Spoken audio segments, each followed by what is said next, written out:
బోండా ఉమామహేశ్వరరావు అనే నేను శాసనసభ సభ్యునిగా ఎన్నికైనందున శాసనం ద్వారా నిర్మితమైన భారత రాజ్యాంగం పట్ల నిజమైన విశ్వాసం, విధేయత చూపుతానని, భారతదేశ సార్వభౌమాధికారాన్ని సమగ్రతను కాపాడుతానని, నేను స్వీకరించబోయే కర్తవ్యాన్ని శ్రద్ధాశక్తులతో నిర్వహిస్తానని దైవ సాక్షిగా ప్రమాణం చేస్తున్నాను.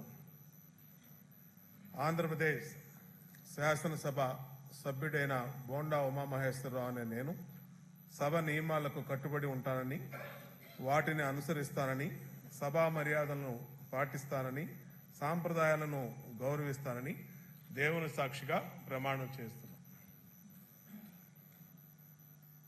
Shri VS KK Rangarao are.